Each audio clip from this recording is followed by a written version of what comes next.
The 1980s, an era of uncrowned kings in Western rock, saw the culture of destruction and rebellion cross borders, spilling into Asia. Japan, despite its reserved and orderly image, couldn't escape the wave.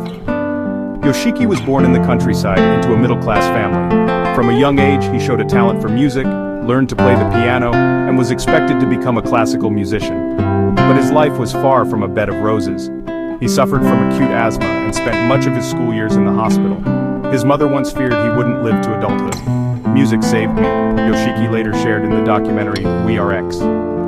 Yoshiki's childhood was not only marred by illness but also by the trauma of his father's death. A true artist, his father played instruments, tap danced, and ran the family's kimono shop. After the funeral, Yoshiki was not allowed to speak of the death again. A very Japanese thing, death always lingers silently like an old friend stopping by unannounced. Japanese education at the time left no room for rebellion. In one class, Yoshiki wrote about his dream of becoming a rock star.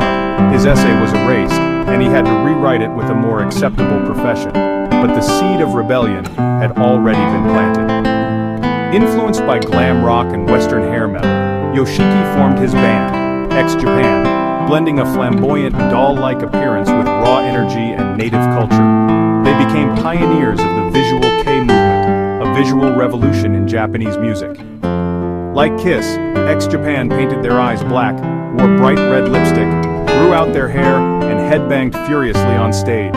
Every time X Japan played, it felt like someone poured me a glass of fruit-laced liquor, sweet, sharp, and fragrant with lemongrass.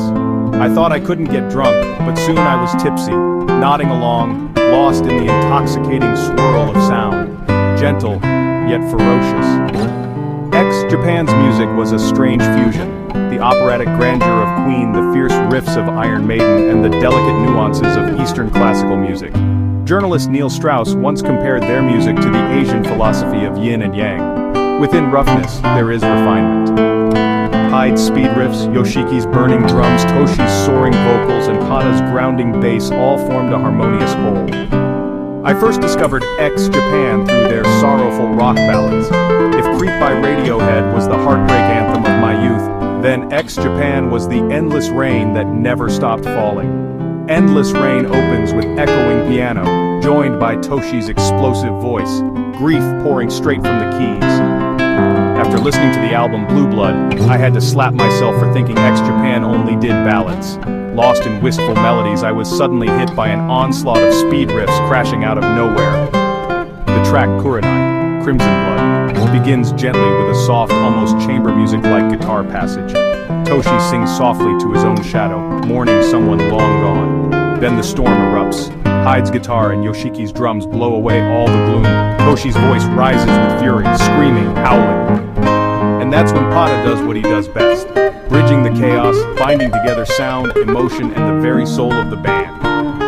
And that is the story of X Japan. Flamboyant men in makeup ripping savage riffs, shattering prejudice, and carving out a glorious chapter for Japanese rock.